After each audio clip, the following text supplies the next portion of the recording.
Welcome to What's in Your Pocket, a heartfelt conversation about money. It's your host, Marcus. Thank you guys for tuning in today. And I'm going to cover one of the least popular topics in personal finance today, and that is budgeting.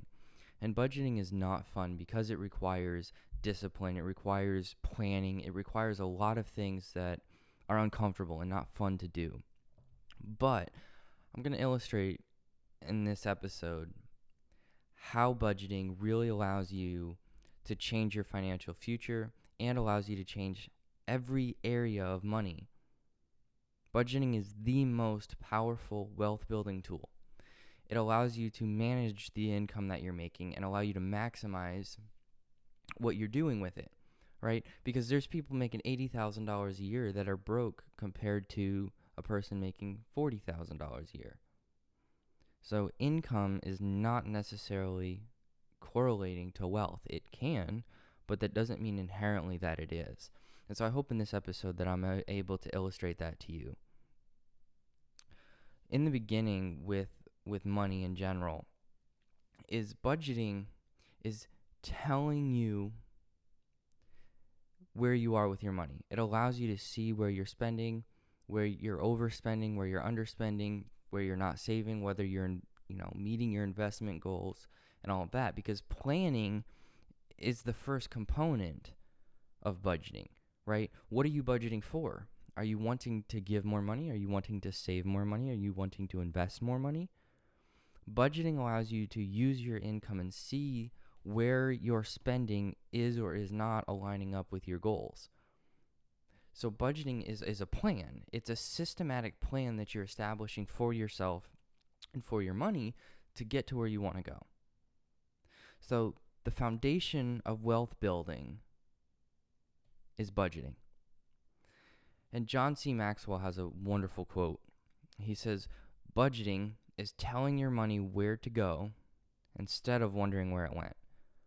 So budgeting allows you to be in control, right? You're the one who's earning the money, so you should be the one handling your money. You shouldn't be wondering where it goes because you're spending money on things that don't add value to you and that are not meaningful to you. So budgeting really is the foundational principle of wealth building, because now you're telling your money where to go and not wondering where it went, right? Because I guarantee you, when you first start doing your budgeting and you lay everything out, you're going to be unbelievably surprised how much money you're spending on things that don't actually mean that much to you. You'll be very surprised, right? Because you'll realize that the money you're spending isn't bringing you the amount of value that you originally thought it was. And so you may be a little bit surprised by that. And now it's basically a raise, right? If you mitigate that amount of spending and you cut back on the areas that aren't bringing you value, it truly allows you to expand the area in which it does bring you value. If you're spending, $50 a month on subscriptions that aren't valuable to you, and then all of a sudden you stop spending that $50, you didn't lose any value, but now you have a $50 raise. So I want you to think about budgeting in that way. It allows you to put your money where you want it to go. Now you're seeing it and you're able to achieve those goals that you set for yourself, and budgeting is the foundation for that, right? Because in general, there's 4 things that you can do with money. You can save it, you can spend it, you can give it, and you can invest it. There's really nothing else you can do with money. And every area of money has something to do in relationship to that amount. And so when we're saving money, what does this mean, right? Well, in a very basic form, saving money is saving it, accumulating it for a larger purpose, for a larger purchase, right? Because in the end, what accumulating money really doesn't do that much for you, right? Having $10 million in the bank account is a security thing and something that allows you to have more purchasing power than someone who doesn't. That's what money is. So when you're saving it, this is more of a long-term goal. You're building security. You're covering emergency expenses, right? You're planning for things that you know could come at an unexpected time. So saving should be really thought about it as that, right? You should have a certain amount of money in your bank account all times to cover life when it happens. You need to be able to cover when your transmission goes out, or you total your car, or you have unexpected health problems. You need money to cover those things, and they should be expected because they occur at any given 10-year period, right? If you haven't been hit with a major negative financial crisis in the last 10 years, you're up for it. So prepare for it. Expect the unexpected. Prepare for the unexpected, because statistically it's going to happen. All right. And then spending. Obviously, we all have bills. We all have groceries. We all have rent or a mortgage. We have car transportation. We have gas. We have insurance. You have your electric bill, your Wi-Fi, your phone, your electronics. All of these things are expenses, right? So in order for you to have enough money for those things, you have to be not spending that money on wants and desires. Rather, you need to be planning for that expense, seeing it coming, because generally they're monthly bills. So we need to really be planning for those expenses, and that's why budgeting for them is important, right? And then my favorite thing you can do with money is give, right? And I've covered this in the last 2 episodes, but giving money really has a different effect than any other thing that you can do with money. When you give it away, it not only humbles you, it gives you perspective and really allows you to appreciate the money that you do have, right? And the last thing we can do is invest it. And this is where your money can take over your income. And what I mean by that is investing allows you to earn money on your money. It allows you to not only plan and accumulate money for retirement. That's one aspect of investing. But imagine if your money was making you enough money to not work anymore. And it's very possible. All right, so let's just say you're able to earn a 10% return annually on your investments, and you're able to get to the point where you have $1 to $2 million. That's $100,000 to $200,000 a year in revenue that you could have other than your income. And so we really need to think about investing as a means to not only replace your income and your need to work, known as retirement, but as insurance. And what I mean by this is, if we're investing consistently, long term, and we're making that much money consistently over a long period of time, you have now just self-insured. You don't need life insurance anymore. I mean, if you have $2 to $3 million, you don't necessarily need life insurance. So you have become self-insured. You are now financially independent. You're not reliant on anyone or anything. So it's important to think about investing in those terms. And it's very difficult for a lot of people to rationalize the idea that investing can replace your income and replace your insurance. That's why we do it. That's why it's so, every older person that you have discussions with are telling you to invest young. Because investing allows you to replace the need for you to be there to earn money. So those are the 4 things that you can do with money. You can save, you can spend, you can give, and you can invest. And we need to be doing all 4. Because in general, most people work, spend, and repeat. That's just the way 70% of Americans operate. 70% of Americans cannot afford to go without a paycheck for 1 to 2 pay periods. 70% are living paycheck to paycheck. And what paycheck to paycheck means is, if the paycheck isn't there, we start losing big time. We're going negative, right? We don't have savings. We don't have things to cover the bills. The needs, they're not wants, these are needs. Like, most people cannot afford a $1,000 unexpected expense. That's why budgeting is so unbelievably important. It allows you to plan for those things that statistically are going to happen.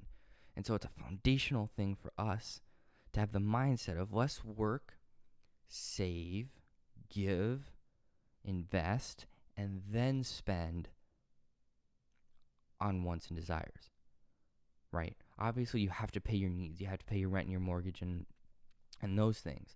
And those come first because they're their needs, right? But then saving comes. Then you invest. Then you spend on wants and desires. And if we have this mindset, we can get out of this rat race of work, spend, repeat. Work, spend, repeat. Work, spend, repeat. 70% of Americans will do this. Most people are not thinking about retirement in their 20s, but I guarantee you that if you think, plan, contemplate your future, and act on it with a plan, a systematic budgeting plan, you will be able to retire in a way that you never thought was possible. You won't need Social Security. You won't be reliant on the government to cover you during your golden years. You will have self-insured your future and the future of your children and children's children. Get out of this rat race, but it requires discipline that most people don't have.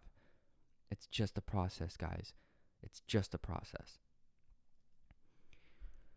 So, what does a budget look like? Generally, people do it like income minus expenses is what's left over. That's not how a budget should work. And financial guru Dave Ramsey has this wonderful segment in his book, The Total Money Makeover, where he talks about budgeting. And so this is kind of his interpretation of what a budget should be, and I really, really strongly agree with it. And I think it's something that everyone should restructure their mind around a budget, because a budget is not income minus expenses is what's left over. Rather, it should be income minus your expenses, your needs, minus your savings, minus your giving, minus investing equals zero. There should be no money left over. And what this means is that you're allocating every dollar that you earn to a pre-planned category of one of those four things: expenses, savings, giving, and investing. Now you're really telling your money where to go, and you're leaving nothing up to chance. You're now budgeting every single thing. Not only are you budgeting your expenses, not only are you budgeting how much you're going to save, you're budgeting for giving, and you're budgeting for investing.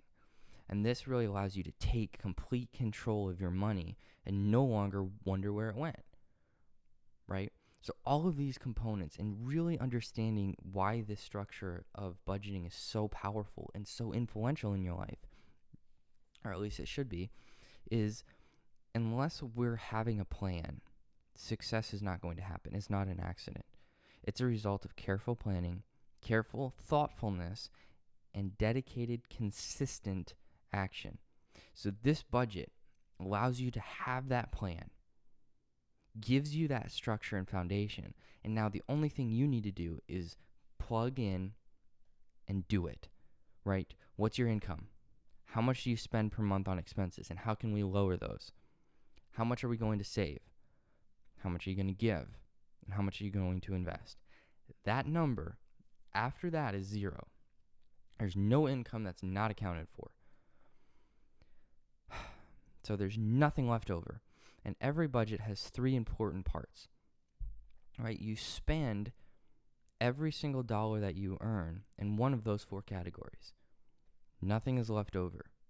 And if you have an unexpected expense in one of those four categories, right, you have a bigger savings goal that you want to have, or the alternator goes out on the car, or you have a flat tire, you need to adjust your budget so it equals zero. You don't go negative, right? If you allocated, let's say, $50 for car maintenance, and your bill that month was $150, that means you need to save $100 from the other three categories, so it equals zero. You do not go negative, right? It always equals zero. And if you have to adjust your budget, you go in there, you maneuver things around, you reallocate your money so it equals zero. Not 1, not 0.01, 0. Every month, 0. Income minus expenses minus savings minus giving minus investing equals 0.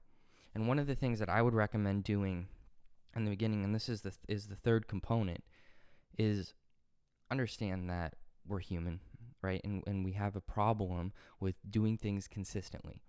So creating plans that benefit us and our way of doing things is very helpful.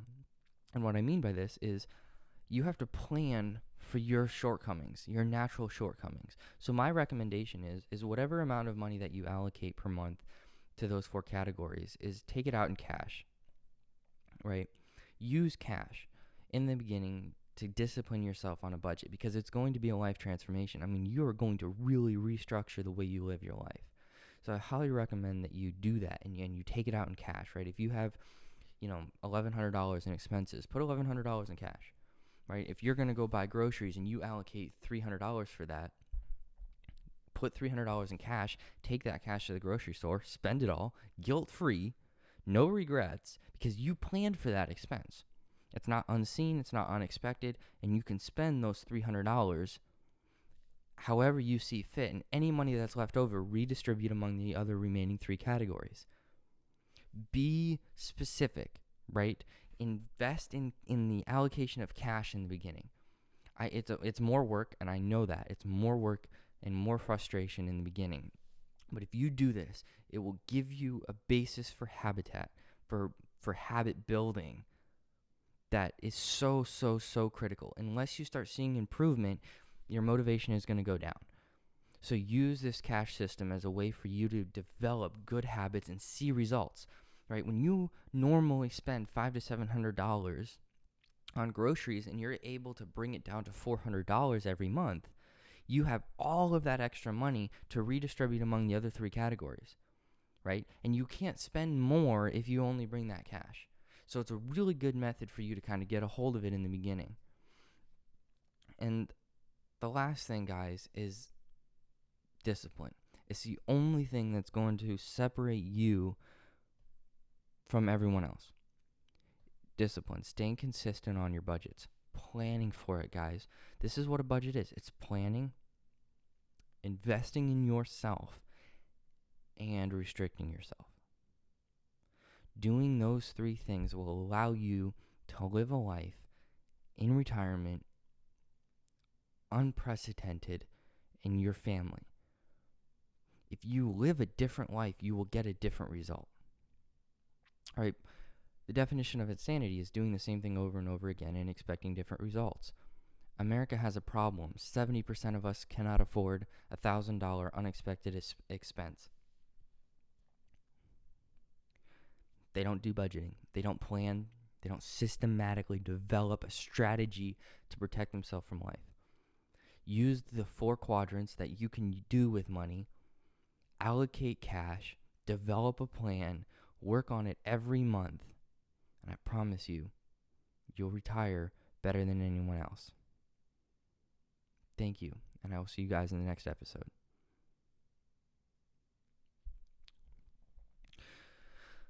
Quick word from our sponsor, Anchor. If you are looking to get your voice heard, share your opinions, Anchor is where you want to go. If you want to develop a podcast to share your opinions, Anchor is the best place to go. It allows you to edit, create, and distribute your podcast all in one place for free. Go to anchor.fm to learn more. Thank you, Anchor, for sponsoring this video.